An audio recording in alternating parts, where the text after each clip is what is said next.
Selamat sore teman-teman semua.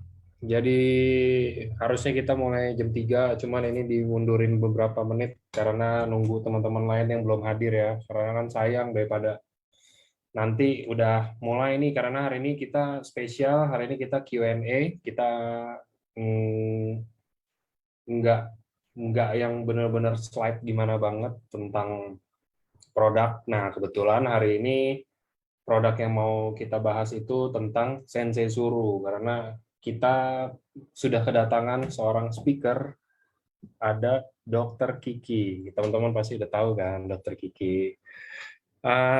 Jadi hari ini kita mau bahas, kita mau kupas Sensei Suru, dan kita juga mau buka line pertanyaan. Jadi teman-teman mungkin yang mau tanya kayak Sensei Suru itu eh, bisa untuk apa sih? Bisa untuk ini enggak? Bisa untuk bisa baik bagus untuk siapa aja, apa itu semua pertanyaan-pertanyaan itu boleh langsung ditanya ya kan. Yes Bu, belum muncul karena saya belum menyalakan video sebentar. Oke.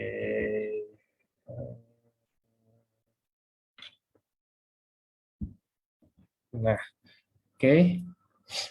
Jadi teman-teman, hari ini kita acara Q&A Sensei Suru udah datang, Dokter Kiki juga. Selamat sore, Dok. Sore, Mas Angga. Apa kabar? Baik. Dokter sehat, Dok? Sehat, alhamdulillah.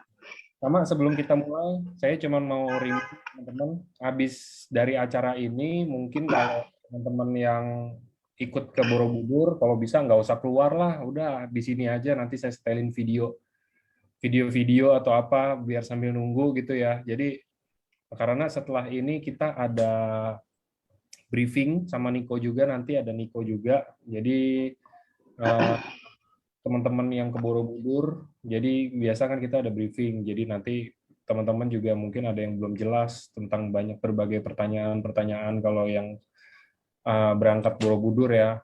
Jadi mungkin nanti mau tanya hotelnya yang bagus apa atau apa, nanti mungkin bisa dibantuin jawab sih kan. Dokter Gigi juga kayaknya ikut sih. Ikut kan dok? Nggak di cancel kan dok? Iya, insya Allah. Kalau nggak ada halangan ikut. Oke, kalau gitu. Jadi hari ini kita ya, kemarin saya udah ngobrol sama Dokter Kiki, apa ya yang menarik kayak misalkan kita mau bahas tentang apa yang kita mau bikin seminar yang slidey banget tuh kayaknya udah sering ya dok ya. Udah Jadi sering.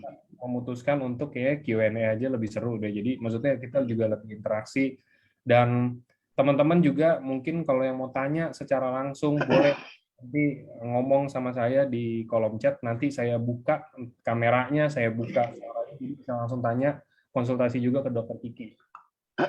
Ya. Oke, jadi mungkin sebelum kita mulai, mungkin Dokter Kiki sebagai opening bisa mungkin memperkenalkan diri dulu atau teman-teman yang belum kenal, dan mungkin memperkenalkan produk kita secara singkat dok. Jadi apa sih Baik. Sensei?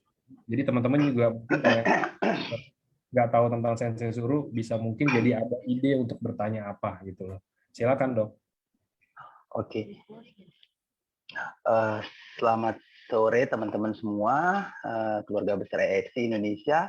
Perkenalkan, nama saya Dr. Sukri Siagian, akrab dipanggil dengan Dr. Kiki.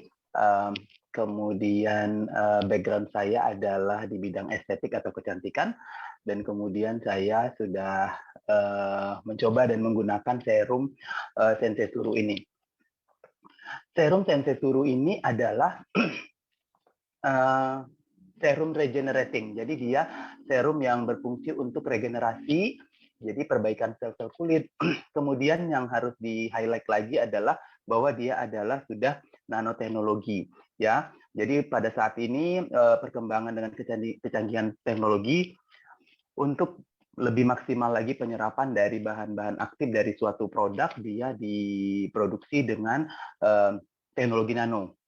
Jadi teknologi nano itu keuntungannya adalah dia absorpsinya lebih optimal, kemudian dia kemungkinan untuk alerginya dia juga sangat rendah. Nah, kebetulan serum Sensesuru ini sudah memiliki beberapa paten manfaat. Ya, diantaranya dia mengandung agent, mengandung bahan yang sudah terbukti secara ilmiah, secara klinis. Dia dapat mengurangi bintik hitam pada kulit. Bahkan dia disebutnya adalah dark improving agent. Jadi kenapa disebut dark improving agent adalah karena dia ukurannya sangat kecil, antara 200 sampai 400 nanometer, yang dia bisa penetrasi ke dalam pori-pori. Jadi dia bisa memperbaiki, misalnya ada noda hitam seperti itu. Kemudian dia juga menghambat dari histamin rilis. Jadi histamin itu yang menyebabkan alergi. Jadi dia menghambat proses alergi. Jadi kalau umpamanya ada yang takut, misalnya menggunakan produk Sensesuru, dia aman ya, karena dia juga memiliki paten untuk menghambat dari rilisnya histamin. Kemudian dia juga memiliki manfaat untuk mencerahkan, kemudian dia juga untuk bermanfaat untuk regenerasi. Jadi kalau kita berbicara regenerasi itu secara umum artinya dia memiliki kandungan untuk anti aging, kemudian untuk kerutan ya, kemudian untuk tanda-tanda penuaan ya, karena fungsi dari regenerasi itu mencakup keseluruhan.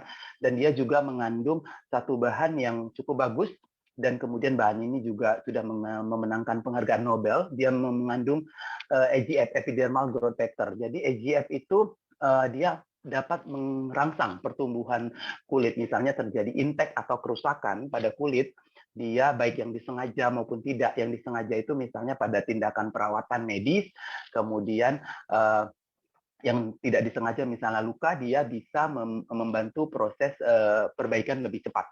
Ya, kemudian dia juga memiliki paten manfaat untuk hair restoration. Ya, dia membantu untuk folikel rambut untuk tumbuh kembali. Jadi satu krim ini satu serum ini cukup komplit, dan kemudian kalau dari sisi antioksidannya juga cukup kuat. Kemudian dia juga mengandung pelembab yang komplit ya.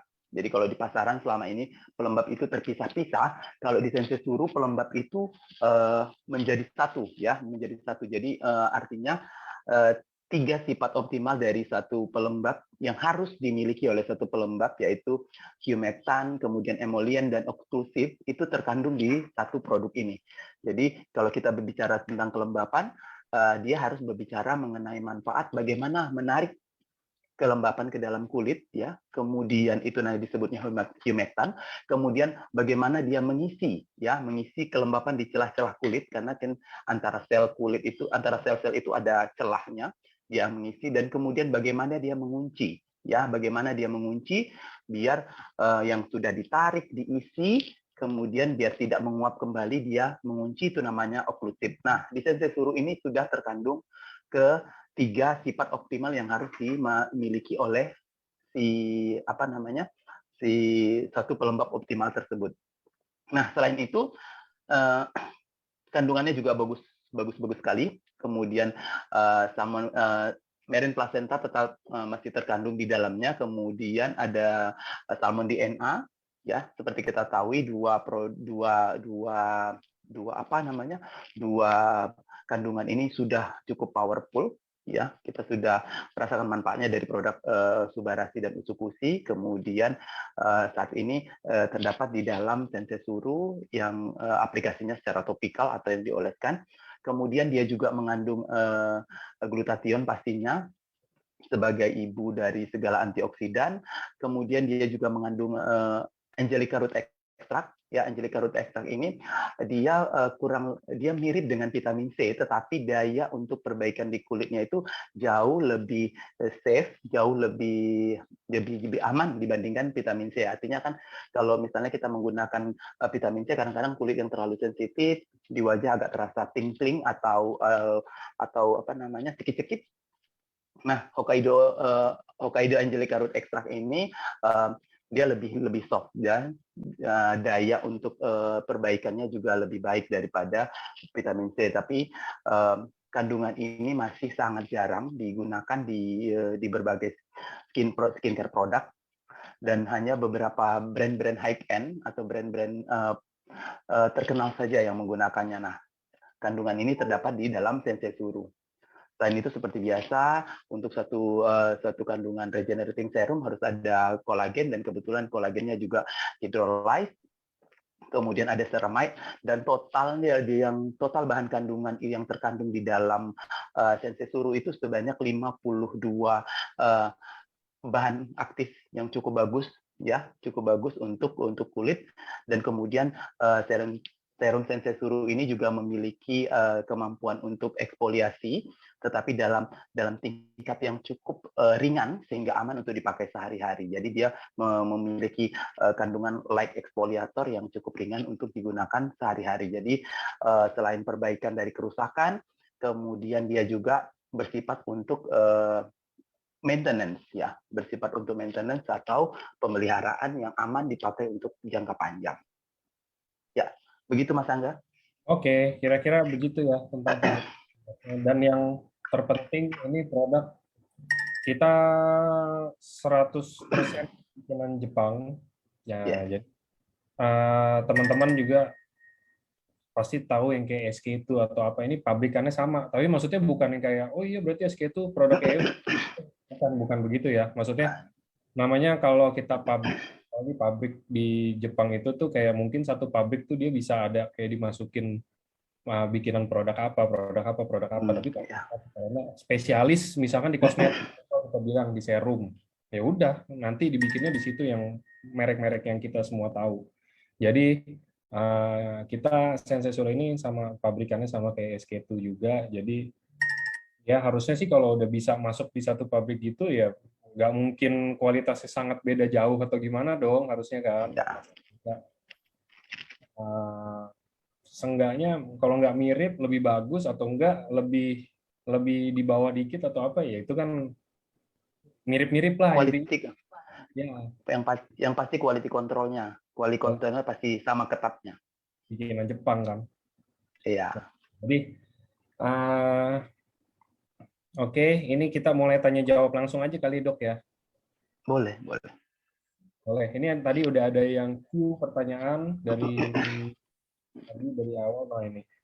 Dok, saya kepikiran untuk mengoleskan sensei suru ke area tulang belakang papa saya yang kanker prostat karena sudah menyebar ke tulang dengan tujuan agar glutationnya atau mungkin bahan lain ya bisa masuk ke dalam, meresap ke dalam kulit, masuk ke dalam tulang, jadi bisa mengurangi peradangan. Kira-kira menurut dokter itu memungkinkan atau enggak hal seperti itu? Nah, jadi satu sebaiknya sesuai yang pasti harus yang kita apa namanya yang kita ke depan lebih utamakan adalah dia memang sesuai indikasi, misalnya pada penderita kanker, ya. Pada penderita kanker mungkin ada beberapa beberapa bagian tubuh yang akhirnya akan mengalami terutama kulit, ya, akan mengalami perubahan, misalnya kelainan mulai dari kering, mengelupas seperti itu. Nah, itu lebih utama kita tujukan ke sana, ya. Misalnya apalagi yang orang sakit biasanya karena sering lama berbaring. Nah, di bagian situ boleh, ya, bagian-bagian yang kering, kemudian dia mengalami mulai mengalami mengelupas seperti itu karena pergerakan yang terbatas. Jadi sensei suruh boleh dioleskan ke situ. Cuman tadi kalau pertanyaannya adalah apakah nanti bahan aktifnya bisa menyerap sampai ke tujuan. Kalau dari penelitian yang sudah ada mengenai sensei suruh, bahwa karena dia adalah nanoteknologi, dia dapat menyerap ke pembuluh darah, ya, dapat menyerap ke pembuluh darah. Jadi kalau saran saya yang lebih dekat ke pembuluh darah itu misalnya di pergelangan tangan seperti itu, ya. Ya, jadi lebih bisa menyerap, karena kalau misalnya di daerah tulang belakang dia kan pembuluh darahnya lebih dalam lagi, jadi penyerapannya mungkin agak sedikit lambat dan mungkin terhambat gitu. Nah, jadi kalau memang mau dioles, mau merasakan manfaatnya, mungkin boleh dioles yang lebih dekat ke nadi, ya, misalnya di pergelangan tangan. Karena dari penelitiannya juga hair restoration-nya itu bisa dari penyerapan bahan aktif yang dikandung oleh sensei suru dari di nadi yang ada di pergelangan tangan. Kalau dari Oke, saya mungkin seperti itu, Mas Angga. oke, oke, kita lanjut. Dok, kalau untuk wajah berminyak, beruntusan, Mhm. berjerawat, apakah bisa Mhm. yang saya suruh? Dan mungkin saya bisa tambahin, kalau Mhm. misalkan bisa, menurut dokter, efektifnya tuh pakainya gimana? Apakah mungkin obat lain, atau setelah mandi, atau sebelum beraktivitas, atau apa, dok? Oke. Nah, jadi kalau misalnya beruntusan atau jerawat itu adalah yang multifaktorial ya kita sebutnya, banyak banyak penyebabnya. Jadi kalau misalnya ini harus ditelaah dulu penyebabnya apa dulu beruntusannya gitu loh. Penyebabnya apa dulu.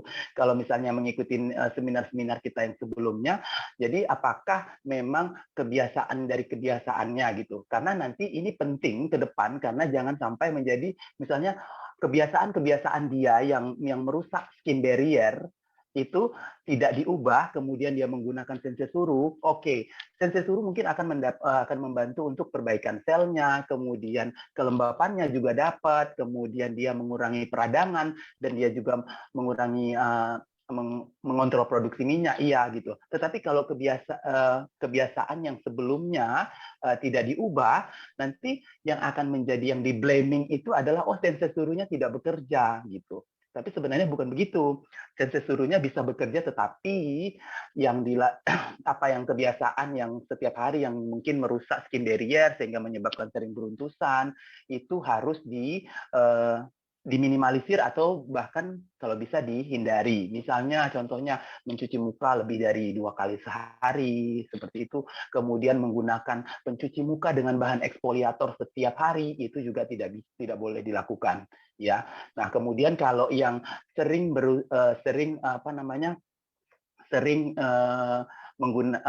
merasa beruntusan itu rata-rata beruntusan ataupun jerawat itu karena misalnya produksi minyaknya berlebih ya. Nah, banyaknya itu dipicu misalnya mungkin karena kebiasaannya. Jadi mohon diperhatikan bahwa kalau wajahnya gampang beruntusan, mohon hindari ya, ini boleh dicatat, hindari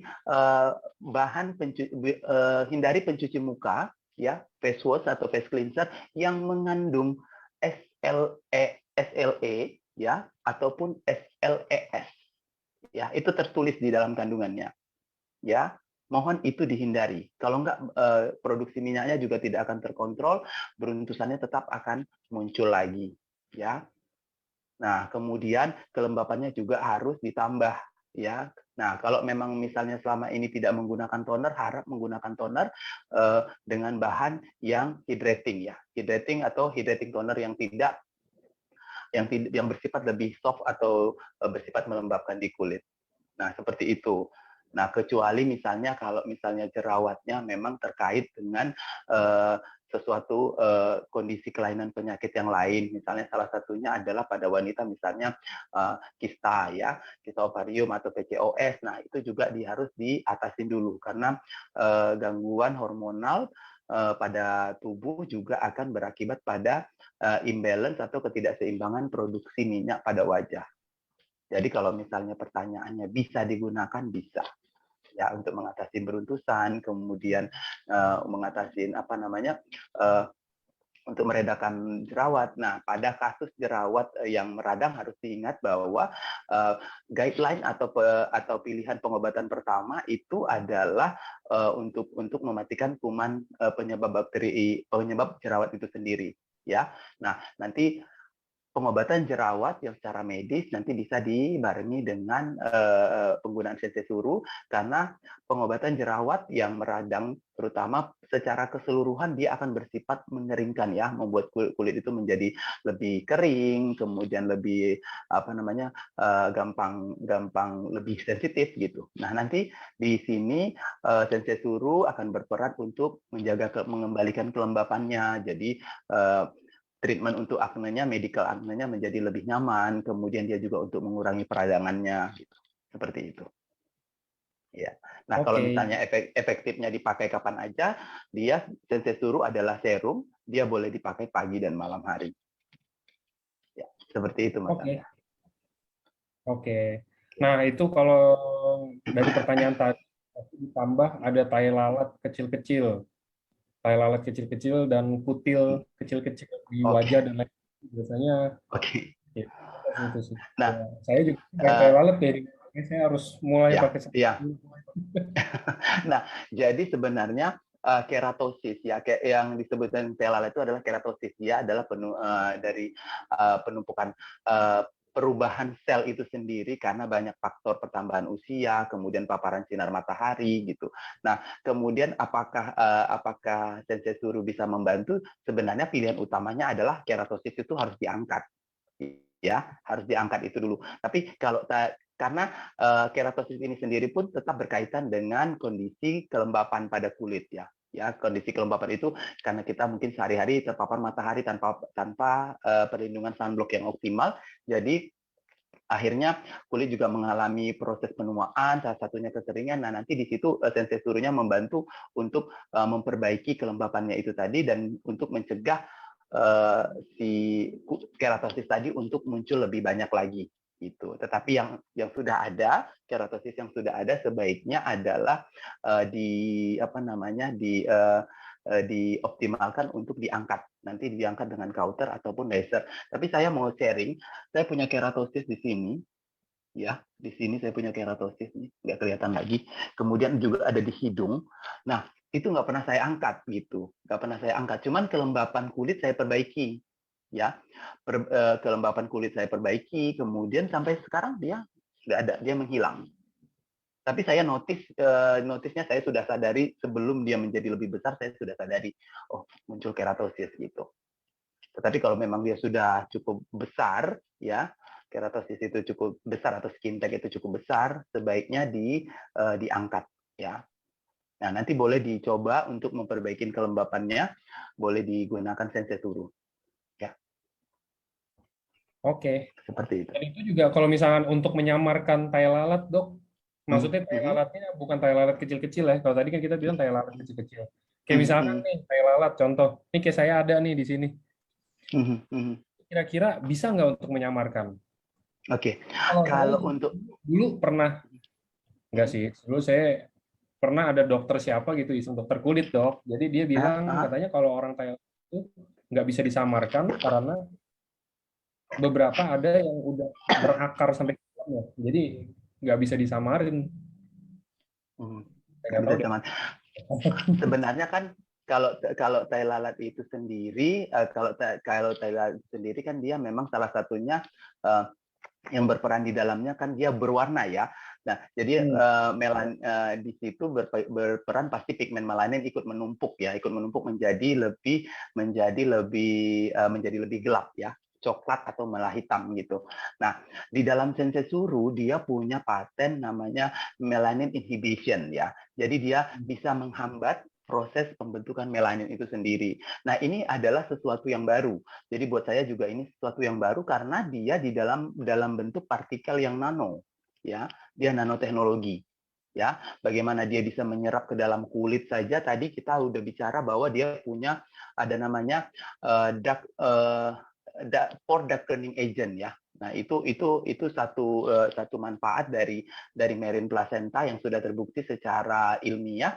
Dia memang bentuknya sangat-sangat kecil, bahkan dia bisa penetrasi ke dalam pori gitu, makanya disebutnya pore darkening agent. Jadi dia situ bisa menghambat proses pembentukan melanin seperti itu, memperbaiki struktur kulit. Jadi ini memang sesuatu yang sophisticated, yang baru, yang bisa penetrasinya bisa menjadi lebih optimal.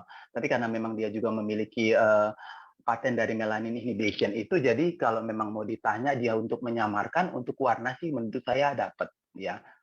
Walaupun tiap orang akan berbeda-beda, tapi perhatikan ya, karena tai lalat itu tidak selamanya dia hanya begitu, atau tidak selamanya dia hanya sesuatu yang jinak, karena dia bisa saja menjadi lebih ganas. Jadi memang kalau sudah ada tai lalat harus harus aware ya terhadap perubahan warna, kemudian dia kecepatan pertumbuhannya, kemudian dia apakah dia berdenyut kah, apakah dia apakah dia ada rasa kah, seperti itu juga harus menjadi perhatian, terutama yang tai lalat yang bentuknya bukan bukan dia bentuknya timbul ya, pigmentosus.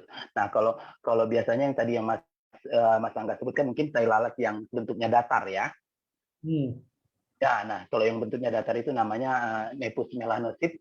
Jadi dia lebih pertumbuhannya itu lebih apa namanya tidak lebih sedikit mengarah ke yang lebih ganas atau pertumbuhannya hanya begitu saja seperti itu. Karena dia memang benar-benar terkait dengan pertumbuhan dari pigmen melanin. Nah, kalau dia yang datar itu, dia masih bisa kita coba dengan sensesuru karena tai lalat yang melanositik itu tadi dia memang terbentuk dari penumpukan pigmen di satu tempat.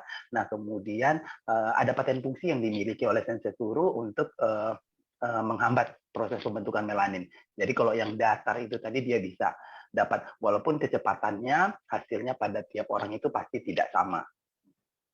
Nah, karena terlebih lagi harus dijaga dari harus optimal dari penggunaan sunblock ya, karena pertumbuhan melanin itu atau pertumbuhan sel kulit gelap itu sangat tergantung dari paparan sinar matahari. Jadi dia pigmen melanin itu dia itu berteman ya, berteman dengan sinar matahari. Oke. Gitu. Oke. Kita next berikutnya, Dok. Saat ini banyak skincare yang memiliki kecocokan pada masing-masing pemakai dan user. Kira-kira keunggulan Sensesuru apa selain mungkin kita bisa bilang selain dari bahan aktif ya, Dok? Karena kalau dari segi harga jelas Sensesuru ini sangat bersaing. Ya, saya juga nggak bilang murah sih, Sensesuru mahal sih. Ya, Maksudnya mahal.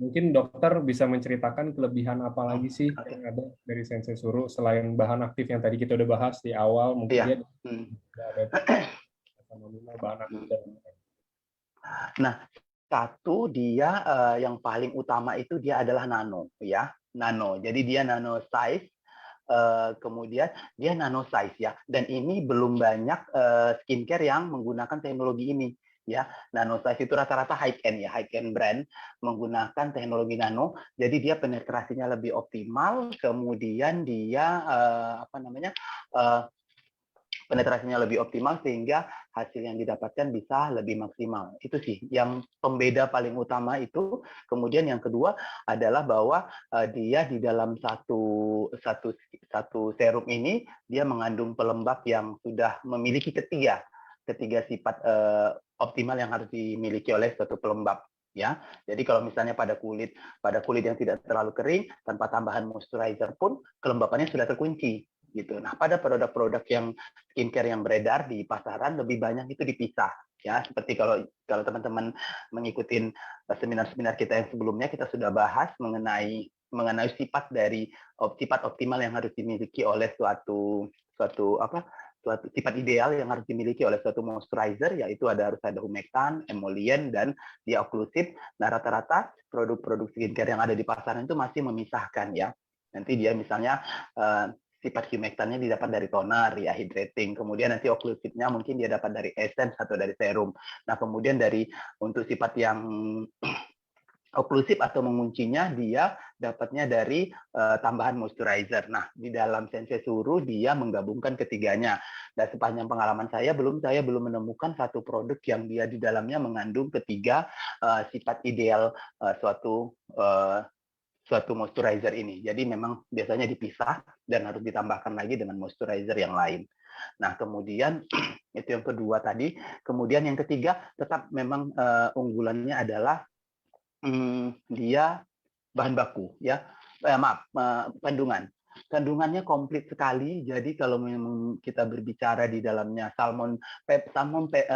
marine placenta atau salmon oparipeptide, kemudian salmon DNA itu adalah suatu yang baru, breakthrough ya di dunia estetika, dan belum banyak produk-produk yang menggunakan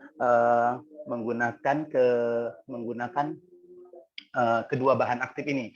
Nah, kalau dulu memang ada yang dalam bentuk peptide, tetapi peptide-nya tidak berasal dari SOP. Secara kita mengetahui salmon oparipeptide itu kandungan asam aminonya lebih tinggi dibandingkan dari produk-produk atau peptide yang lain. Ya, itu yang pertama. Kemudian juga dia mengandung salmon DNA. Saat ini salmon DNA juga sudah banyak terkandung di dalam skincare, terutama skincare yang diresepkan oleh para medis. oleh dokter. Nah, kemudian dalam satu produk ini kandungannya juga sudah cukup komplit. Jadi itu yang membedakan Sensei Suru dari yang lain. Jadi kenapa dia memang harganya memang agak sedikit pricey, karena dari segi teknologinya ya yang digunakan untuk bahan aktifnya semuanya itu hydrolyzed atau terhidrolisa, sehingga penyerapannya lebih optimal. Kemudian dia juga kandungannya itu sangat komplit. Ya, kandungannya sangat komplit, terkandung di dalam satu serum ini. Ya, bahkan untuk eksfoliasi yang ringan saja dia mengandung salah satu jenis AHA, walaupun dalam konsentrasi yang cukup kecil sehingga aman untuk dipakai sehari-hari. Nah, itu ya yang membedakan dari yang lain. Kalau memang mau ditanya mengapa dia memang agak pricey, ya karena kandungannya sekomplit itu ya. Kalau teman-teman perhatikan di kemasan itu panjang sekali, ya, gitu. Oke. Semoga bisa. Ya.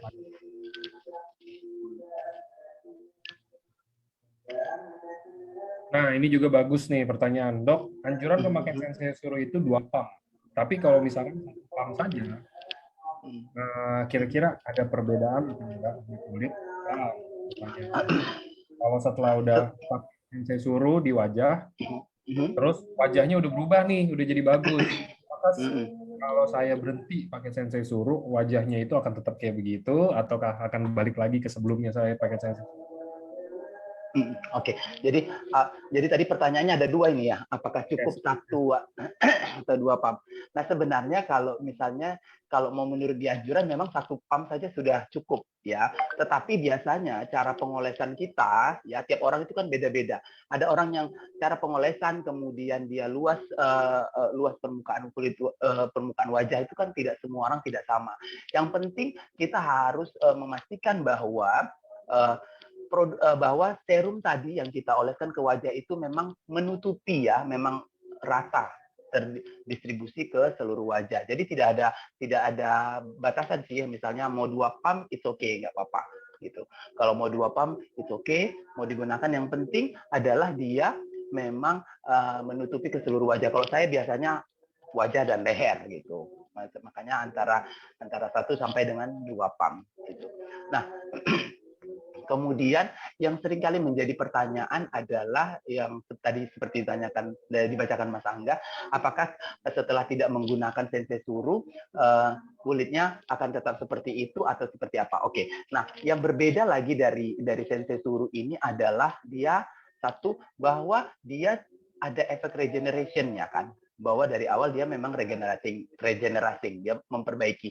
Jadi biasanya saya analogikan seperti ini. Kalau dia sifatnya regenerating ya, bukan bukan dia hanya mengobati. Kalau dia mengobati, misalnya mengobati jerawat di stop ya, kemudian jerawatnya sembuh, kemudian nanti ketemu lagi sama bakteri penyebab jerawat itu sendiri, atau stres atau makanan, muncul lagi jerawat, iya bisa jadi. Nah, itu dia kalau mengobati. Kalau dia meregenerasi, dia adalah memperbaiki. Contohnya adalah misalnya, dia memperbaiki kerusakan, ini ada tanda-tanda penuaan di kulitnya, ya.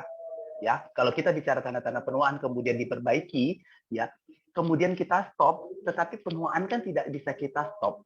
Ya, dengan bertambahnya usia, wajahnya sudah bagus. Tahun ini dia nggak pakai lagi. Tahun ini dia pakai, tahun depan dia nggak pakai lagi. Kan usia bertambah, ya. Nah, proses penuaan kan akan terjadi.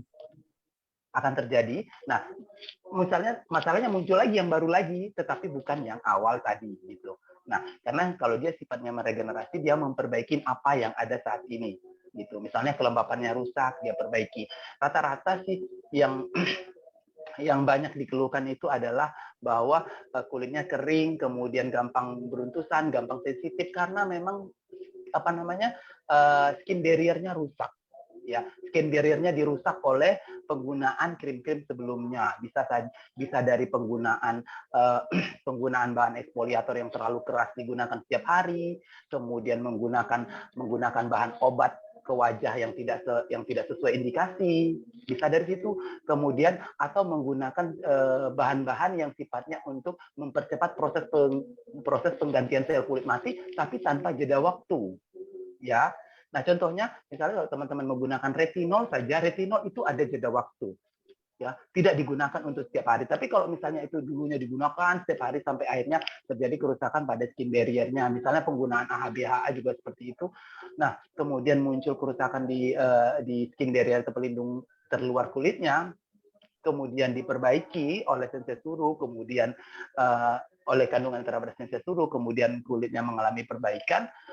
Nah, kemudian teman-teman stop dan kembali lagi pada kebiasaan yang merusak skin barrier, ya tetap aja nanti akan kembali lagi gitu. Nah, jadi ada alasan untuk men-stop gitu. Ada alasan misalnya kenapa di stop, ya. Nanti di situ. Kalau misalnya dia sudah memperoleh hasil yang optimal, oke, dia stop. Kemudian setelahnya dia juga harus memberikan kebiasaan sehari-hari yang mempercepat melindungi kulit. Misalnya sunblock juga tetap dipakai, kelembapan kulit juga harus diperbaiki seperti itu. Dan kebiasaan-kebiasaan yang dulunya bersifat merusak kulit atau menimbulkan kerusakan pada kulit juga harus dihindari. Ya, seperti itu Mas Angga. Oke. Ya. Nah, kalau misalkan untuk flek wajah itu jelas sensei suruh bisa karena kita juga memang ada ya, dan ada uji klinik ya. Tapi ini kalau untuk di wajah karena hormon sama atau beda, Bu?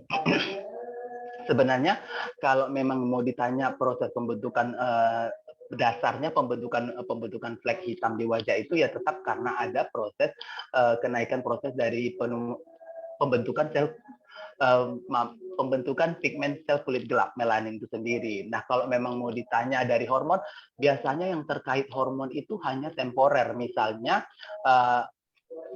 habis melahirkan, menopause gitu, atau pada saat kehamilan gitu, nanti munculnya di situ. Nah, setelah nanti itu dilalui kan dia kadar hormonnya juga menurun, tetapi flek memang sudah ada. Tapi kalau memang mau pertanyaannya adalah sensei suruh dapat dipakai, bisa, walaupun memang sepanjang pengalaman saya flek-flek yang disebabkan oleh hormonal itu adalah dia agak lebih membutuhkan waktu ya untuk perbaikan karena konsentrasi pembentukan melanin yang sudah terbentuk sebelumnya lebih banyak dibandingkan dari misalnya pada hiperpigmentasi biasa atau terbakar matahari seperti itu. Nah, sebenarnya pertanyaannya adalah bisa atau enggak, itu bisa, tetapi yang harus diingat yang sering kali salah adalah bahwa kita sudah berusaha untuk menekan pertumbuhan pigmen melanin, pertumbuhan pigmen sel kulit gelap ini, tetapi tidak dibarengi dengan perlindungan yang optimal. Ya, penggunaan sunblock itu harus diulang. Ya, walaupun kita ada di dalam ruangan, karena saat ini juga sinar UV bisa menembus kaca dan masuk ke dalam ruangan. Jadi harus diulang. Jadi misalnya kalau pagi sudah dipakai, siang, sore itu harus diulang kembali. Jadi karena dia SPF itu dari sunblock, perlindungannya itu usia perlindungannya ada. Jadi nggak bisa pakai sehari, pagi udah pakai seharian di luar gitu, tidak bisa. Nah, kemudian untuk penambahan sunblock khususnya buat cewek-cewek saat ini buat wanita itu kan lebih gampang lagi. SPF itu bisa kita peroleh dari misalnya dia cushion dia punya atau dia punya bedak tabur kah atau bedak padat, bisa untuk menambah. Tapi kalau misalnya dia tidak menggunakan itu, sunblocknya yang harus memang ditambah. Bilas dengan air sedikit, kemudian keringkan dan tambah. Yang diaplikasikan kembali. Oke. Seperti itu, Mas Angga. Oke, Dok.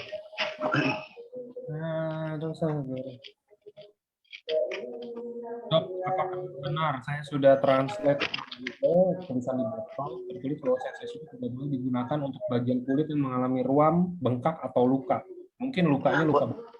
Apakah benar? Boleh diulang, Mas Angga? Saya udah pernah translate di Google. Tulisan di botol sensei suru itu tertulisnya sensei suru tidak boleh digunakan di bagian kulit yang mengalami ruam, bengkak atau luka. Apakah benar itu? Oke. Nah, bagian wajah ada ruam lalu dikasih sensei suru, apakah akan menyebabkan iritasi? Oke. Nah, jadi yang dimaksud di situ adalah gini, kalau dia misalnya satu lukanya luka terbuka, ya, luka terbuka. Kemudian ruamnya itu juga masih pada tingkat awal sekali gitu. Kemudian masih tingkat awal itu ya, masih kemerahan di situ seperti itu. Ya itu memang sebaiknya tidak langsung digunakan, atau lukanya masih basah, masih terbuka, itu juga sebaiknya tidak digunakan gitu. Nah, tetapi bisa dilakukan skin test juga ya. Misalnya kalau pada kulit-kulit tertentu bisa dilakukan skin test dulu. Apakah untuk mengetahui kulitnya sensitif atau tidak terhadap salah satu bahan yang terkandung di dalam sensor suru, itu bisa dilakukan skin test, misalnya di belakang telinga, ini adalah daerah yang delicate, yang sensitif seperti itu, atau di lipatan siku juga boleh dilakukan. Nah, tetapi kalau memang tadi pertanyaannya adalah bahwa apakah di dalam luka, ya lukanya kalau lukanya terbuka atau ruamnya memang masih baru banget, memang pilihan utamanya adalah tidak penggunaan sensor suru. Ya, atasin dulu lukanya. Ya, atasin dulu lukanya, misalnya penggunaan untuk luka, berikan dulu antibiotiknya untuk mencegah infeksi, kemudian ruamnya yang masih awal banget boleh diberikan kortikosteroid, tetapi harus diingat tidak boleh lebih dari 7 hari. Nah, setelah itu nanti ada perbaikan, kemudian dia meninggalkan untuk proses-proses penyembuhannya mulai kering, kemudian dia nanti bisa dipakai sensor suru. Begitu juga dengan luka ya, lukanya sudah mulai kering, kemudian sudah mulai menuju proses penyembuhan, baru diberikan sensor suru. Ya, begitu sih maksudnya. Semoga menjawab ya tadi yang tanya. Sekarang ini mungkin ada yang alergi telur dan ikan. Setelah 1 hari wajah menjadi putih-putih. Bagaimana pengaplikasian sensor? Mungkin pertanyaannya gimana? Ini saya rangkum aja ya dok ya secara general. Iya. Kalau misalkan sensor itu apakah bisa digunakan untuk orang yang punya alergi? Jadi misalkan saya alergi debu misalkan, saya alergi debu, terus mungkin saya berurusan putih apa segala macam gitu. Apakah bisa dibantu dengan sensor suru? Oke. Nah, reaksi alergi gitu. Oke. Nah, sensor suru itu salah satu patennya adalah histamin release inhibition. Jadi dia menghambat rilisnya atau pembentukan dari histamin. Nah, histamin itu salah satu yang berperan dalam terbentuknya proses alergi.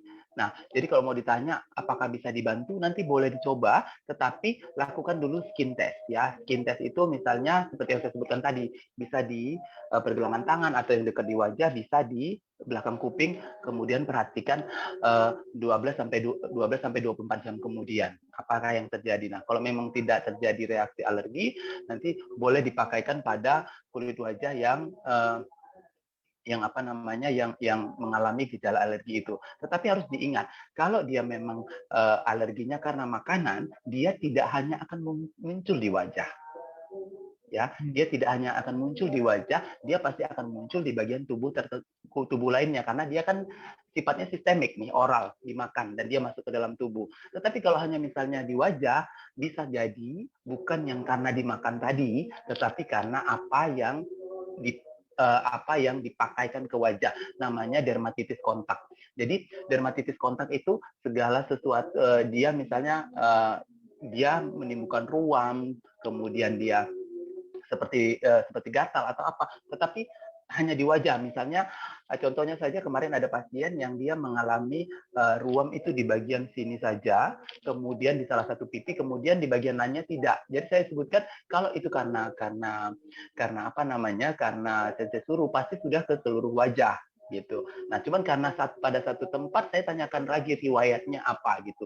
Nah, ternyata beliau sebutkan bahwa sebelumnya memang di satu tempat itu memang sering terjadi alergi. Dia sebutkan seperti itu, dan itu memang selalu berulang. Oke, kalau memang di tempat itu sering terjadi alergi dan itu masih baru, kita atasin dulu alerginya. Nanti untuk membantu proses penyembuhan ke depannya, baru kita pakaikan sensor suru gitu.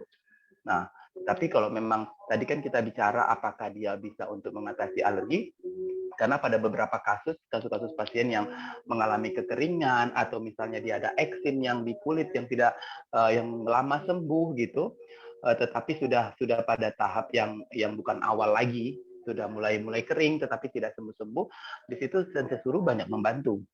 Nah, nanti kalau memang mau dicoba di wajah boleh, tetapi saran saya lakukan skin test dulu.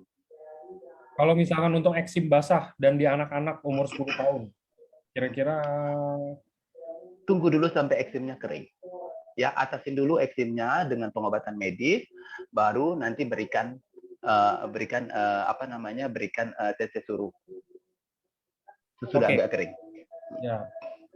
Selanjutnya ini pertanyaan yang awam, tapi boleh ditanya juga sekarang. Apakah sensei suruh boleh digunakan bersamaan dengan produk kecantikan lainnya? Apalagi yang kayak dari dokter, yang inisialnya HR atau apa gitu loh dok, dibalik. Oke, baik. Nah, jadi apakah boleh digunakan? Dia boleh digunakan bersamaan. Jadi misalnya kalau kita punya satu krim malam, kemudian akan digunakan bersama sensei suruh, maka nanti penggunaannya adalah sensei suruh dulu baru krim malam. Tetapi harus dipastikan dulu kegunaan krim ini apa, sehingga sejalan dengan penggunaan sensei suruh. Ya, nah contohnya, contoh kecilnya saya berikan contoh misalnya pada pengobatan jerawat. Nah, pada pengobatan jerawat nanti akan diberikan krim dalam bentuk krim medis yang diresepkan, yang akan dipakai dalam jangka waktu tertentu. Nah, dia boleh dipakai bersertaan dengan sensei suruh. Sensei suruhnya akan memperbaiki efek kelembapan karena rata-rata pengobatan medis untuk jerawat itu akan mengangkat kelembapan pada kulit, jadi kurang nyaman sekali. Jadi nanti sensei suruh dipakai sebelumnya untuk sebagai preparation untuk kulitnya. Nanti setelah itu boleh dipakaikan krim untuk pengobatan jerawat tersebut. Jadi kalau ditanya boleh, apakah boleh dipakai, boleh. Ya, tapi dipastikan bahwa krim itu yang dipakai tadi adalah krim yang aman untuk digunakan jangka panjang. Kemudian dia bukan bahan obat, karena kalau dia bahan obat kan tidak untuk dipakai jangka panjang. Ya, jangan sampai nanti kerja si bahan obat tadi ini yang seharusnya dipakai singkat, lomba-lombaan dengan si sensei suruh. Ya, nanti itu boleh, coba diperhatikan. Gitu, Oke. Rangga. Oke, pertanyaan selanjutnya. Dok, apakah cukup hanya dengan micellar water? Apakah harus toner dan cleanser juga, dok? Oke, micellar water. Jadi micellar water itu ya, nih. Jadi next nanti teman-teman kalau ada seminar kesehatan ikut lagi, kita biasanya banyak membahas tips-tips di situ. Nah, satu micellar water itu dia tidak secara sempurna bisa mengangkat kedua jenis kotoran yang bisa larut, karena kan ada yang larut dalam air, ada yang larut dalam minyak, ya. Nah, kemudian kalau memang saran saya adalah penggunaannya sebaiknya bukan micellar water sendiri, tapi gunakan double cleansing ya, di malam hari, 1 kali sehari saja, pagi malam hari. Step pertama itu adalah menggunakan oil based cleanser, ya, cleanser yang berbahan dasar minyak, untuk mengangkat kotoran-kotoran dan sisa makeup dan debu yang akan larut di dalam sisa kotoran yang hanya larut di dalam minyak. Kemudian selanjutnya gunakan water based cleanser. Water based cleanser yaitu untuk mengangkat kotoran dan debu yang larut di dalam air. Nah, kemudian seperti itu. Setelah itu nanti gunakan toner, ya. Nah, karena kalau micellar water sendiri pun itu harus diangkat lagi dengan air. Kemudian dibilas lagi dengan water based cleanser. Karena apa? Karena di dalam micellar water tadi masih ada masih mengandung zat atau kandungan yang sifatnya dia mengangkat kotoran yang larut di dalam minyak, ya. Jadi sehingga setelah itu diaplikasikan ke wajah, sisa oil based cleanser tadi, oil based cleanser agent yang ada di dalam micellar water harus diangkat dengan water based cleanser ini tadi, gitu. Nah, jadi kalau memang pertanyaannya cukup atau tidak cukup, ya. Jadi karena dia micellar water itu bukan toner. Toner ada lagi nanti fungsinya, ya, berbeda sendiri. Seperti itu. Oke. Tapi kalau saran saya tadi juga sekalian tadi ada menjawab, saya lihat ada pertanyaan yang lewat. Spill dong dok, apa ininya, rahasianya double cleansing. Lakukan double cleansing secara teratur dan kulit glowing akan Anda miliki. Siap. Ya, 1 kali aja sehari di malam hari. Oke. Kalau pertanyaan bisa mengatasi kantong mata, Prof? Gimana? Kantong mata, untuk kantong mata apakah sensei suruh bisa? Bisa ya dok ya, justru itu uji klinisnya juga itu kan. Iya, salah satu uji Penjelasan klinisnya ilmiahnya. itu. Nah, jadi gini, kalau kantong mata yang disebut adalah kerutan, seperti saya punya kerutan juga ini, tapi saya lebih parah lagi. Jadi kalau dia cuma kerutan, warna ya hitam gitu, dia bisa. Ya, dia bisa dengan penggunaan sensei suruh. Tapi ada kantung mata, nanti orang menyebutnya kantung mata. Ada kantung mata yang sudah kehilangan lemak. Nah ini, saya ini kehilangan bantalan lemak. Ya, saya kehilangan bantalan lemak di bawah kulit. Karena apa? Karena berat badan saya turun.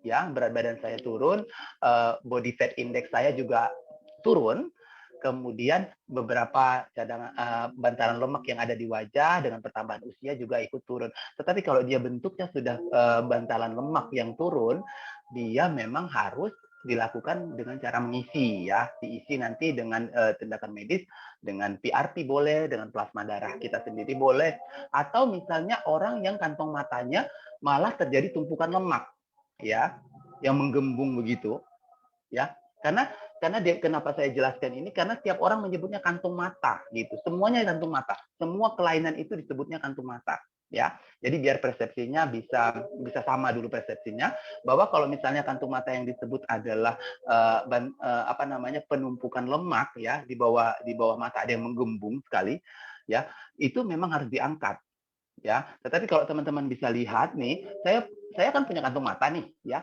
kantung mata kehilangan bantalan lemak di bawah mata saya, dan kemudian tetapi kerutan dan warnanya dapat teratasi dengan sensei suruh gitu. Warnanya kan nggak gelap ya, walaupun malah saya cekung loh. Saya yang Malah gelap. saya cekung. Waduh. Nah, tapi saya kan nggak gelap. Nah, jadi kalau yang disebut kantung mata tadi kerutan dan warna, dia dapat ya. Dia dapat dengan sensei suruh. Karena uji klinisnya juga salah satunya di situ.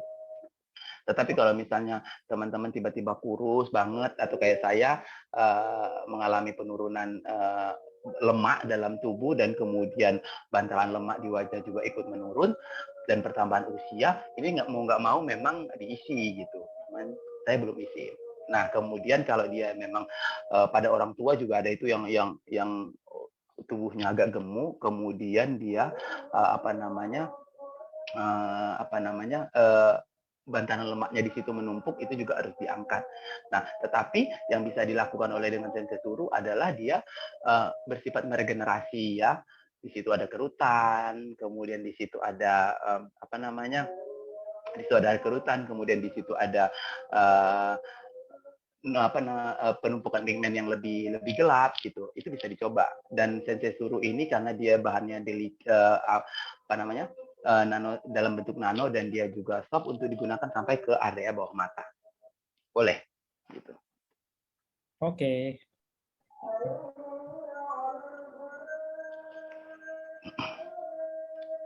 Nah, ini beberapa pertanyaan yang saya rangkum. Kalau untuk bekas luka, kayak bekas luka aja itu kita bilang ada bekas luka, ada beberapa ya dok. Ada yang kayak bekas luka cakaran tuh, biasa dia garis. Ada yang bekas luka knalpot, kayak kulitnya rada benyek gitu. Saya pernah punya teman juga dulu kena bekas knalpot. Sebelum menjadi keloid, sebelumnya tuh kayak merah, kayak warna daging. Apakah itu bisa? Oke, nah jadi dia begitu masuk tahap proses penyembuhan, artinya tadi tahap lukanya sudah terlewati ya, lukanya sudah tidak basah dan terbuka lagi, kemudian dia masuk tahap penyembuhan, dan misalnya pada luka operasi yang sering saya temui pada penggunaan sensei suruh adalah luka bekas operasi yang sudah lama, dia oleskan sensei suruh, luka itu menipis. Nah, jadi kalau misalnya tadi ditanya apakah bisa pada luka, bisa, tapi lewatin dulu bahwa luka itu sudah tidak basah lagi, sudah mulai mengering, kemudian dia juga sebelumnya untuk menghindarkan infeksi pastinya treatment pilihannya adalah dengan penata laksanaan luka ya. Nah, jadi kalau misalnya ada luka, memang pilihan utamanya adalah untuk mencegah terjadinya infeksi, sebaiknya atasin dulu atau lakukan dulu perawatan terhadap lukanya. Nanti menjelang sudah sembuh boleh ya. Gitu. Oke.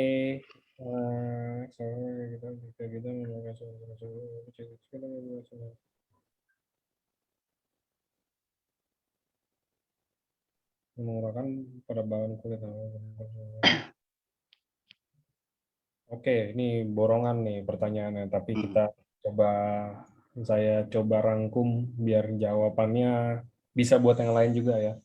Oke. Kalau misalkan ada sensasi, asik sensasi, enggak, maksudnya ada Sensasi. perasaan Hmm. celekit, kayak Oke. nyelekit gimana ya dok bahasa Indonesia IED yang benar ya? Iya, sedikit-sedikit. Nyelekit kayak ya gimana lah perasaan mungkin Hmm. perasaan beda gitu ya setelah pakai sensei Ah. suruh. Apakah itu harus Hmm. saya boleh tetap lanjutin Hmm. ataukah Hmm. itu mungkin efek karena saya nggak cocok atau apa gitu? Gimana menurut dokter? Apakah harus tetap dilanjutin ataukah Oke. di stop dulu ataukah tadi coba dulu yang skin test itu dulu atau apa? Ya. Ya, jadi yang pertama memang sebaiknya skin test dulu kalau memang ragu atau kulitnya memang sensitif. Tetapi sejauh ini sih menurut saya sensor suru itu fine-fine saja karena dia juga teknologinya sudah nano, jadi bukan dalam bentuk kasar lagi ibaratnya. Nah, tetapi kalau misalnya ragu boleh di skin test dulu. Nah, kemudian kalau memang ada rasa tingkling namanya, tingkling, itu adalah wajar ya dalam beberapa menit awal pemakaian itu wajar. Nah, tetapi perhatikan kalau memang misalnya sudah dipakai kemudian agak cekit-cekit, tetapi memang tidak ada perubahan yang efek yang lebih signifikan, nggak ada yang kemerahan bahkan ruam atau seperti tanda-tanda alergi, itu masih boleh digunakan. Memang seperti itu. Bahkan kalau kita menggunakan vitamin C serum sendiri pun tunggal, itu masih ada rasa tingkling, itu pasti ada karena dia dalam proses penyerapan gitu. Nah, tetapi kalau memang merasa tingkling dengan penggunaan sensei suru, yang ingin saya tanyakan, yang jadi pertanyaannya adalah mungkin sudah mengalami kerusakan pelindung terluar kulit selama ini. Harusnya tidak. Harusnya tidak Oke, ada rasanya. Gitu. oke, oke. Kalau untuk nextnya ini juga dia tanya apakah sensei suru bisa digunakan untuk mengurangi penebalan penebalan kulit di bagian tangan biasanya? Mungkin Penebalan kulit kayak kapalan nggak sih kayak dok? gini nih. Kepalan. Kebanyakan nge-gym Kayak itu dok. gitu. Maksudnya kebanyakan megang dumbbell gitu kan? Iya, iya, iya. Nih. Saya juga tuh banyak banget. Apakah bisa dikurangin dok? Mungkin sebelum jadi lebih Peng- parah. Ya, dia akan mengurangi kelembapannya karena kan biasanya kalau udah sel kulit mati, sel kulit itu menumpuk, kekeringan akan terjadi di situ, kemudian kulitnya menjadi lebih kaku dan kasar. Nah, jadi boleh dipakai sensor suru itu boleh dioles di situ. Sama contohnya seperti tadi yang saya sebutkan penyembuhan bekas luka operasi. Jadi ada beberapa pasien itu dia memang bekas luka operasinya itu ya bekas sayatan, tetapi ada sayatan tetapi belum sampai keloid yang menonjol banget, dan dia oles di situ dan sensor suruhnya juga bekerja. Nah, kalau bisa teman-teman lihat di bawah mata saya ini sudah tidak ada lagi. Di sini dulu ada bekas operasi, ya, karena dulu ada tai lalat di bawah mata saya dan saya takut dia mengganggu ke mata, akhirnya dioperasi. Ini tidak ada bekasnya lagi. Nah, di sini dulu ada bekas garis, bekas jahitan, tidak ada lagi. Oke, oke, oke. Tapi saya nggak notice itu di awal-awal penggunaan, nggak, sudah kesini baru saya notice bekasnya kemana ya gitu. Jadi sehingga saya nggak punya fotonya. Cuman saya tahu di situ dulu ada bekas operasi tai lalat gitu. Oke. Jadi dokter kalau dokter nge-gym juga kan dok, jadi pakai sarung tangan juga Hmm. nggak ngaruh kan dok ya? Saya juga biasanya ini pertanyaan pribadi sih, jadi saya Iya, biasanya sarung tangan nggak ngaruh. pakai sarung tangan. Kalau dia tetap akan, karena kan dia menekan ya, sarung Ya. tangan juga menekan, dan kebetulan saya itu nggak nyaman pakai sarung tangan, panas. Saya juga pakai waktu itu sempat berapa bulan pakai nggak ngaruh juga sama kapalan-kapalan juga masih pakai deh. Jadi kalau saya itu pun praktek. Jadi misalnya praktek itu lama. Jadi misalnya pegang pasien itu langsung saya buka, begitu selesai itu langsung saya buka. Nggak Oh, nyaman. oke. Gitu. Gak apa-apa lah. Tandanya itu kan tanda-tanda perjuangan. antara perjuangan atau enggak antara ibu rumah tangga sih. Ya kan? Gitu ya. Biasanya. Ya tapi kalau misalnya dia mau cewek-cewek mau halus tangannya, mau gunakan sensei suruh boleh, karena sensei suruh itu di dalamnya ada eksfoliator ringan, ya. Eksfoliator ringan dulu kita udah pernah bahas, salah satunya tetap ada kandungan AHA-nya dalam konsentrasi yang lebih kecil karena dia berada di urutan paling bawah dari urutan kandungan keseluruhan bahan baku bahan ingredient yang terdapat di sensei suruh. Jadi artinya dia konsentrasinya cukup kecil dan dia cukup aman untuk digunakan sehari-hari. Ya, jadi dia ada eksfoliator ringan. Jadi kalau mau ditanya bisa ngatasin kapalan, kita coba. Gitu. Oke, itu juga tuh untuk ibu-ibu rumah tangga tuh yang tangannya mungkin kayak kasar atau apa gitu karena ngerjain ini kan apa tugas rumah tangga. Karena kalau di siku aja dia bisa loh. Halus ya? Untuk masukin siku juga bisa dok, sensei suruh. Bisa nggak? Kalau yang misalkan kan biasa di siku ini kadang-kadang ada kulit kering. Jadi saya itu udah kebiasaan tuh kalau ngoles serum apapun dulu yang sebelum saya pakai. Jadi setelah ngoles ke sini kan ada di tangan tuh. Ya. Saya tuh suka begini, begini. Okay. Dan dia tuh halus banget. Yes. Ya, gitu. Jadi bisa untuk seluruh jenis kulit yang ada, maksudnya kulit luar ya. Iya, jadi kalau misalnya kan itu kan ada sisa di tangan, tuh saya biasanya nggak lap gitu. Saya biasanya pakai kayak gini gitu. Apa? Sayang. Kenapa? Iya, biasanya dipakai di sini atau nggak saya langsung begini ke tangan gitu. Itu oke, apalagi kalau malam hari kan mau tidur. Gitu. Yeah. Okay. Dan saya baru notice tuh lama-lama gini. Yes. Biasa tapi harus itu motong atau apa tuh itu kan jadi kena meja harusnya jadi kering biasanya. Iya, dikering. Tetapi jangan lupa teman-teman harus barengi ya. Ini saya jarang-jarang begitu favoritnya dengan satu produk. Teman-teman harus konsumsi Suba Utsu juga. Trust me, it works. Ya. Okay. Karena tadi saya keluar makan, ketemu teman yang udah lama makan, dia bilang, gila lu perawatan apa gitu. Saya bilang nggak ada gitu. Akhirnya sempat saya cerita, kemudian dia kenapa enggak, dia cuma bilang ada rupa ada harga. Kira ada rupa ada harga, dia bilang gitu. Oke, nggak apa-apa, lu tahu nomor gue, one day lu coba tanya-tanya silakan gitu.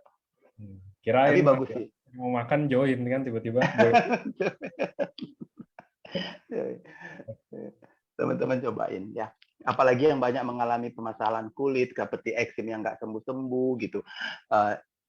Kemudian dia ada juga beberapa teman-teman kita yang ngalamin psoriasis atau autoimun gitu. Nanti dari luar perbaikan kelembapannya oke, kita bantu dengan sensei suruh, tetapi dari efek sistemik karena dia adalah efeknya sistemik, jadi tetap dibantu dengan Suba dan Utsu. Teman-teman harus coba.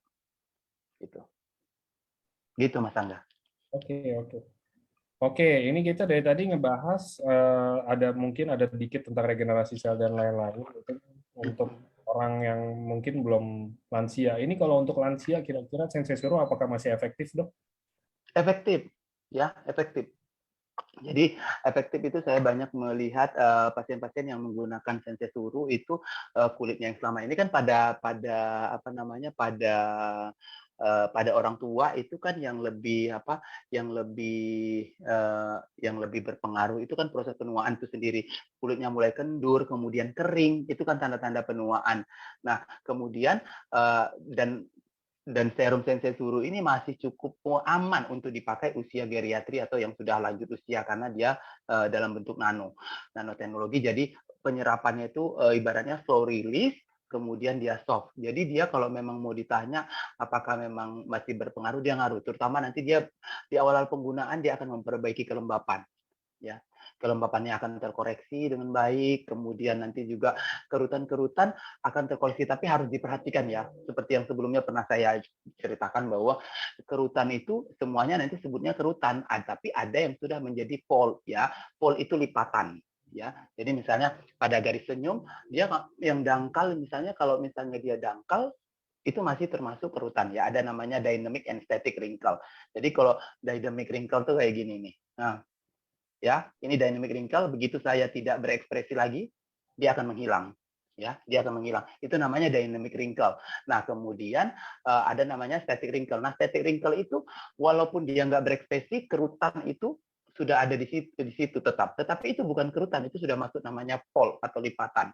Nah, jadi harus diperhatikan bahwa kalau dia sifatnya yang statik atau yang ekspresi, itu masih dapat dengan pengobatan dengan tindakan kita yang dilakukan adalah topikal, ya, salah satunya dengan sensesuru. Tetapi kalau dia sudah sifatnya statik, pada orang tua itu kan rata-rata sudah statik, itu memang butuh waktu yang jauh lebih panjang lagi untuk mengalami perubahan. Tetapi kalau untuk hanya perubahan kelembapan, kerutan halus, itu masih dapat. Gitu. Oke, oke, ini juga ada pertanyaan, dok, apakah aman untuk dipakai jika di muka banyak jerawat? Tadi udah dijelaskan jerawat itu Sudah sama kayak jelas. juga nanti jadi bekas luka juga. Jerawatnya kalau bisa gini deh, pertanyaannya mungkin jerawat itu kalau bisa dipas pakai sensei suruhnya itu apakah jerawat basah boleh ataukah harus jerawat kering? Oke. Nah, jadi saya sudah menemukan kalau tentang mengenai jerawat, kalau jerawat itu kan rata-rata gini. Kalau early stage atau jerawat-jerawat di awal, ya, jerawat-jerawat di awal itu oke. Pak, misalnya kalau dia misalnya sangat meradang sekali, pasti pilihan pertama kita adalah pengobatan jerawat itu dulu, ya. Pengobatan jerawat itu. Tetapi seiring dengan berjalannya waktu, dari efek dari pengobatan jerawat itu satu akan kulit akan mengalami gangguan kelembapan, kulit akan mengalami lebih sensitif, lebih kemerahan seperti itu. Nah, di situ sensei suru bisa dipakai, ya, bisa digunakan bersamaan dengan pengobatan jerawat itu untuk mengatasi efek kering yang timbul dari pengobatan jerawat. Tapi saya juga menemukan beberapa pasien dengan jerawat yang perkembangan jerawatnya itu sudah lama, dan bahkan ini belum terlalu kering. Sudah lama tetapi diobatin jerawat, tetapi mungkin saat itu pengobatannya tidak tuntas atau malah pengobatannya kurang tepat. Misalnya menggunakan bahan obat atau bahan yang sifatnya meredakan radang tetapi digunakan jangka panjang. Nah, salah satunya kortikosteroid, ya, dia meredakan, sebenarnya dia untuk radang sih, mengedakan radang, cuman digunakan untuk jangka panjang. Akhirnya apa yang terjadi? Terjadi rebound fenomen namanya.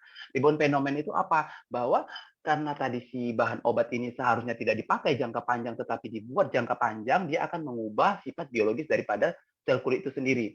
Udah nggak tahu lagi sel kulitnya untuk self healing, ya, menyembuhkan dirinya sendiri, meregulasi dirinya sendiri, itu nggak tahu lagi. Jadi sembuh, balik lagi, dipakein sembuh. Kemudian dia masuk ke efek withdrawal, namanya withdrawal topical steroid. Jadi begitu di topical steroidnya di stop, dia malah menjadi muncul jerawat lagi. Tetapi begitu diberikan, terkadang malah dia tidak reda. Nah, ini artinya apa? Misuse kan. Kalau saya sebutnya, kalau misalnya obat-obat yang dikonsumsi secara diminum itu biasanya kita sebutnya drug abuse, ya. Nah, kalau di sini yang di topikal ini adalah misuse, ya, digunakan tidak kurang tepat sesuai dengan indikasi. Nah, saya menemukan beberapa pasien yang sebelumnya kasusnya seperti ini, tetapi kemudian akhirnya dia menggunakan sensei suru tunggal, akhirnya akhirnya apa? Akhirnya perbaikan jerawatnya lebih bagus. Jerawat cepat kering, kemudian bekasnya cepat menghilang. Nah, ini kalau dari sini kita dapat kesimpulan bahwa tadi ini adalah karena dia sudah melewati fase misuse tadi sebelumnya, yang penggunaan obat-obat topikal yang kurang tepat, tidak sesuai dengan indikasi, akhirnya merusak skin barrier. Nah, kemudian dia masuk di sini, dia menggunakan menggunakan sensei suru, akhirnya terjadi perubahan yang signifikan. Di sini sensei suru memang sudah bisa dipastikan bahwa terjadi kerusakan skin barrier yang akhirnya menyebabkan jerawatnya tidak sembuh-sembuh, ya, bukan karena jerawat itu sendiri lagi, karena sudah kerusakan skin barrier, produksi minyaknya menjadi tidak terkontrol, kemudian turnover selnya juga sudah tidak berjalan seperti sebagaimana mestinya. Akhirnya sensei suruh datang memperbaiki ini semua dan jerawatnya sembuh. Nah, jadi bisa diperhatikan teman-teman. Jadi kalau memang teman-teman nanti di rumah, perhatikan bahwa kondisi jerawatnya itu seperti apa dulu, ya. Tapi kalau misalnya seperti yang saya sebutkan tadi, misalnya dua-dua coba segalanya malah bolak-balik jerawatnya sembuh, tidak ada salahnya untuk mencoba sensei suru. Jadi nanti efek mengurangi radang, memperbaiki kelembapannya, dan memperbaiki produksi minyaknya dia masih dapat. Nah, itu. Atau mau digunakan berbarengan dengan pengobatan Jerawat juga boleh. Begitu, Mas Angga. Oke. Oke, ini juga ada lagi dok kalau udah pakai sensei suruh. Kalau udah pakai sensei suruh satu botol, tapi saya berasa mukanya itu jadi berasa padat sebagian. Maksudnya berasa padat tuh, Karena padat tuh kayak apa? saya Padat juga kayak kayak mungkin lebih ke arah kenceng kali ya, jadi kayak berasanya padat gitu loh. Jadi padat. ya, Tapi di sebelah wajah, hanya di sebagian. ya. Padahal ini ibu Jangan-jangan nanti, ibu pakainya semua atau cuma di sebelah nih, jangan-jangan. jangan-jangan malah nanti dia tanda-tanda awal Bell palsy. Oke, Bukan berkaitan dengan ini lagi, bukan berkaitan dengan sensei suruh. Jadi oke. Bell palsy itu yang orang tiba-tiba wajahnya sebelah kerusakan saraf, kerusakan kaku banget itu, kaku banget. Bahkan Bell palsy itu banyak penyebabnya ya. Bahkan kita agak sedikit melenceng, tapi ini tidak berkaitan dengan sensei suruh. Bell palsy itu malah ada orang yang driver supir truk yang kerjaannya nyetir mulu, kan sebelah kiri wajahnya, Oh sebelah iya, kanan wajahnya sering kena angin, kemudian akhirnya terjadi kerusakan saraf yang akhirnya kaku sebelah wajahnya. Jadi ngerasa keras kan. Nah, nah, nah, jadi kalau itu adalah dia kerusakan saraf, tapi ada yang bersifat temporer, hanya sementara. Nah, tapi ini tadi yang disebutkan sebagian wajah merasa kaku itu eh, agak janggal menurut saya, itu seperti apa kerasnya. Kalau memang tadi kan pakai sensei suruh ke seluruh wajah, kalau memang sensei suruhnya menyebabkan keras atau kaku, maka semua wajahnya akan kaku, akan keras gitu. Coba diperhatikan, jangan-jangan tanda-tanda awal Bell palsy. Karena Bell kalau palsy itu juga ya. penyebabnya ringan banget, kena kipas angin aja terus-terusan ada orang yang kena Bell palsy. Oke. Gitu. Oke. Apakah sensei suruh dan hanamai aman untuk ibu hamil? Aman. Ya, Aman. aman untuk ibu hamil. Ya. Oke, dok, sorry Jadi, dok. jadi sekedar informasi ke teman-teman, cara menentukan bahwa aman atau tidaknya suatu bahan untuk ibu hamil atau menyusui uh, dari notifikasi atau izin yang dia peroleh. Jadi kalau dia sudah bernotifikasi BPOM, itu sebagian besar aman untuk ibu hamil dan menyusui karena dia sudah konsentrasinya sudah disesuaikan untuk tidak sampai melewati tawar darah plasenta ataupun tawar darah kelenjar mama. Biasanya seperti itu. Nah, walaupun sekarang dengan perkembangan teknologi, beberapa konsentrasi dari bahan-bahan aktif itu di pasaran ada yang memang melebihi dari yang dulu-dulunya sebelumnya, tetapi jadi masih ada pembatasan terhadap ibu hamil dan menyusui. Ya, seperti itu. Tetapi kalau sensei suruh dan hanamai aman untuk ibu hamil dan menyusui. Oke. Oke, ini ada contoh kasus, dok. Suami saya ada eksim di bagian siku tangan dan kaki udah lebih dari 6 tahun. Biasanya akan hilang kalau udah di treatment obat yang langsung disuntik ke bagian kulit yang eksim. Sekarang udah 4 hari pakai sensei suruh, udah mulai berkurang semuanya sedikit demi sedikit. Yes. Tapi pakainya cuma 1 kali. Apakah biar lebih cepat lagi kalau saya tambahin jadi 2 kali, apakah akan jadi lebih Boleh. cepat? Ataukah sama aja? Boleh. Jadi kalau misalnya kan dia, kalau misalnya selama ini dipakai 1 kali, kemudian dia sudah merasakan ada perubahan yang signifikan bahwa tidak muncul iritasi atau seperti apa di kulitnya, boleh dipakai. Jadi pakainya pagi dan malam hari. Boleh. Oke. Tuh Oke, salah ini yang satu tadi, Dok. contohnya. Ini yang tadi, yang padat itu katanya. Maksudnya kulit Ah, mukanya lebih keras dan kencang kayak bengkak. Itu kayaknya. Tapi sebelah kencang. kan Bu Mina Ningrum nih yang tanya. Kalau sebelah tetap harus dicek sih ya, Dok. Iya, takutnya ada kelainan yang lain. Karena kalau memang karena sensei suruh, padatnya misalnya keseluruhan wajah. Nah, misalnya kalau misalnya dia contohnya alergi, alerginya akan seluruh wajah karena kan sensei suruhnya dioles ke seluruh wajah gitu. Gitu. Oke. Coba Ibu mungkin bisa mendatangi dokter yang terdekat untuk dicek. Takutnya Oke. ada kelainan yang lain. Dok, apakah sensei suruh bisa membantu perbaikan kulit pada penderita vitiligo?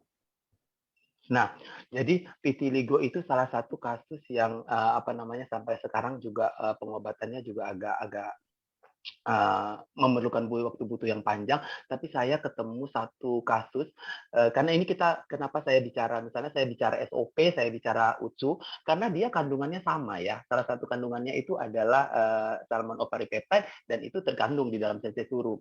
Nah, ada satu pasien vitiligo dengan perbaikan yang cukup signifikan sekali dengan konsumsi waktu itu belum ada sensei suru ya. Waktu itu masih SOP 100. Nah, perbaikannya bagus. Nah, tapi kemudian pada kandungan SOP 100 itu kan salah satunya salmon ovaripeptide juga. Nah, itu terkandung di dalam sensei suru. Nanti boleh dicoba untuk kasus vitiligo, tetapi saya sebaiknya dilakukan skin test dulu atau gunakan di bagian kecil. Misalnya kelainan itu ada di sini, gunakan di sebagian kecil aja dulu, ya. Kemudian perhatikan antara 12 sampai 24 jam kemudian. Nah, setelah itu nanti kalau memang tidak ada tanda-tanda yang alergi yang signifikan atau seperti apa, nanti boleh dipakai ke seluruh uh, uh, area yang mengalami kelainan. Dan kemudian saran saya tambahkan konsumsi SOP. Gitu. Oke, berarti kalau untuk beberapa pertanyaan kan tadi udah ini nanti mungkin bisa di itu ya, teman-teman bisa dilihat di ulangannya tadi tentang keloid, tentang jerawat, bekas luka, Ya. apa semua tadi kita udah bahas, udah ada pertanyaan yang kayak begitu. Jadi nanti teman-teman bisa langsung cek di Facebook-nya Life Science, nanti ada kok rekaman acara ini ya. Oke, mantap banget toxic.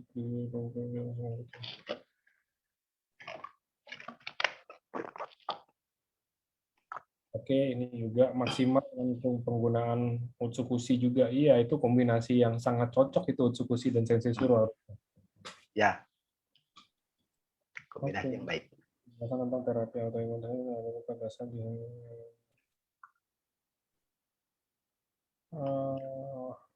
Oke, gini deh dok, ini mungkin pertanyaan penutup ya. Jadi karena habis ini kan kita mau ada briefing nanti dokter Kiki juga pasti nggak keluar.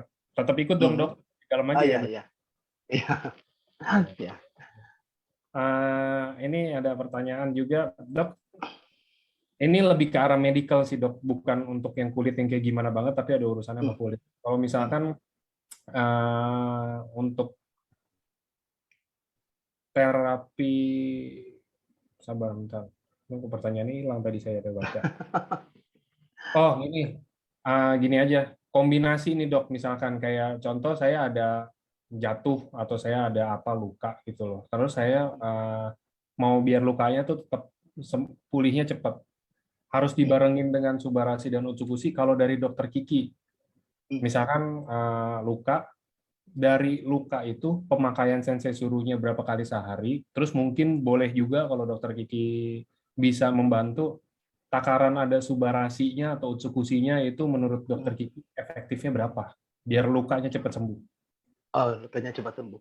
Nah, paling misalnya kalau memang lukanya terbuka dan kemudian dia pengguna pertama, saya tetap lakukan tetap lakukan adaptasi seperti yang dulu pernah disampaikan oleh Dokter Wijaya bahwa minimal 3 hari di awal itu saya akan cobakan satu saset Utsukushi, satu saset Subarasi, ya itu yang pertama. Nah kemudian toleransi terhadap tubuhnya, terutama pencernaan ini juga baik-baik saja, maka akan saya tingkatkan minimal 2 saset masing-masing per hari. Dan saya rata-rata pasien-pasien yang mengalami pasien saya itu yang menggunakan Subarasi dan Utsukushi itu rata-rata adalah penderita diabetes dengan luka yang sudah cukup lebar ya. Nah, itu mulai dari penggunaannya itu mulai dari minimal 2 saset per hari. 2 saset Subarasi, 2 saset Utsukushi. Nah, kemudian ada juga saya pasien yang dia kanker stadium 4 dan kemudian sudah mengalami beberapa kebocoran, dia sudah kankernya sudah mulai pecah gitu dan kemudian sudah mulai pengangkatan itu selama 2 sampai 4 minggu dalam masa itu kita sampai minimal per hari itu 4 saset Subarasi, 4 saset Utsukushi. Dan dia sembuhnya cepat. Apalagi kalau misalnya dia habis operasi. Kayak kemarin dia melakukan biopsi yang cukup luas, dia akan konsumsi Subarasi 4 saset dan Utsukushi 4 saset. Gitu. Tapi kalau misalnya cuma lukanya ringan, mulai dari 1 sampai dengan 2 saset itu oke. Oke. Oke, kalau untuk stretch mark, dok. Ini ada yang tanya. Dari gemuk ke kurus, Dokter Kiki juga kayaknya pernah kan, Dok? Maksudnya ada stretch mark. Iya, iya. Apakah bisa dibantu dengan sensei suruh? Kalau misalnya kayak kita dari gemuk banget ke kurus biasa, tapi kurus ke apa? Gemuk ke kurus bukan stretch mark sih, lebih ke arah ngondo ya kulitnya ya, Dok ya. Ya, ngondo ya. Mungkin kalau Tapi dari kalau misalnya, kurus ke gemuk kita bilang. Oke, jadi karena dia tadi punya epidermal growth factor, ya, dia memiliki epidermal growth factor, jadi dia akan memperbaiki, artinya dia bisa memperbaiki atau meregenerasi sel pada epidermis. Karena sebenarnya kalau stretch mark itu yang kita lihat yang menjadi masalah itu sebenarnya kan tampilan luarnya kan, tampilan luarnya kok menjadi tidak estetis gitu ya. Nah, terlihat bekas. Nanti kalau dengan sensei suruh, manfaat itu bisa kita dapat dari AGF yang ada terkandung di dalamnya. Cobain. Jadi nanti mulai dia akan memperbaiki tampilan luar dari stretch mark itu sendiri. Oke. Jadi menjadi lebih halus, menjadi lebih apa namanya, tone warnanya menjadi lebih sama, lebih padu. Gitu. Oke. Oke, kayaknya itu pertanyaannya udah semua. Thank you buat Dokter Kiki, Dok. Ya, Waktunya. sama-sama. Dan Sama-sama, Mas Angga. buat teman-teman untuk acara Q&A hari ini. Jadi kayaknya menurut saya sih lebih efektif kayak begini ya kan. Kayaknya kita tanya juga, jadi nggak slidey banget gimana. Itu jadi teman-teman juga banyak pertanyaan kan dari tadi kan semua kita hari ini khusus untuk Q&A. Mungkin untuk pertanyaan-pertanyaan yang beberapa saya nggak jawab itu bukan nggak dijawab, itu pasti udah dijawab sebelumnya atau enggak mungkin menurut saya kurang kurang pas aja kalau ditanyakan hari ini, kayak misalkan tanya, oh kalau saya diabetes konsumsi subarasi berapa? Saya suruh gitu kan. Nanti ada topik, nanti ada waktunya tersendiri. Ya, jadi mungkin saya sudah berusaha semaksimal ya kayak di rumah sakit ya dokter. Saya sudah berusaha. Gitu. Jadi teman-teman juga jangan lupa jangan keluar dulu kalau yang mau ikut ke GWK Borobudur, karena abis ini kita ada briefing juga, nanti ada Niko juga bantuin untuk teman-teman yang mau tahu semua hal tentang Borobudur. Teman-teman tenang aja, teman-teman maksudnya nggak usah takut kayak ke saya nih, banyak yang ngomong, Pak Angga saya takut nih kayak begini nih Omikron. Logikanya ya nggak tahu sih kalau saya, maksudnya logikanya kalau misalkan kita acara kayak GWK kemarin juga, kita kan acaranya kan Dokter Kiki hadir juga kan GWK yang kemarin. Enggak, enggak. Iya, yang enggak Dokter Kiki enggak, saya lupa ngomong. Jadi kayak kemarin GWK itu juga kan itu lagi dalam masa pandemi, lagi COVID juga, apalagi pas kita balik dari GWK justru kayak malah parah banget Jakarta kan. Tapi kita di GWK juga enggak yang kayak gimana, kayak oh iya peserta GWK setengahnya tumbang kena COVID, enggak begitu juga kan. Karena di sana juga CASE, kita di sana protokol juga. Ada samsatnya juga, mungkin beberapa teman-teman juga yang punya pengalaman di sana juga tahu pasti. Kayak saya juga ngeliat beberapa orang, itu kan sistemnya gala dinner juga ya. Jadi duduk buka masker sedikit, ada yang mau nge-vape misalkan, kayak ada yang duduk mau diomelin, disamperin sama samsat sama ininya, diomelin juga, disamperin disuruh pakai lagi maskernya, nggak boleh dibuka. Itu kan artinya sangat-sangat ketat, jadi biar aman juga untuk semua kan. Jadi teman-teman nggak usah takut yang gimana banget, karena kita di sana pasti sangat-sangat ketat dan tempatnya itu kayak menurut saya sih bakal lebih luas dari GWK sih. Jadi lebih luas, jelas lebih open space lagi dibandingin GWK dan lebih aman pastinya. Oke, kalau gitu sekali lagi thank you Dokter Kiki dan teman-teman Sama-sama Mas Anja. menemani saya di hari Sabtu ini. Jadi teman-teman mungkin itu aja. Selamat sore semuanya. Kalau yang mau stay nggak apa-apa, saya cuma stopin di live Facebook aja. Ini room tetap akan ada. Nanti teman-teman kalau yang mau tahu lebih lanjut tentang Borobudur, briefingnya bisa nanti mau masuk lagi boleh, nggak keluar juga boleh. Ini saya setelin video. Terima kasih semuanya. Selamat sore.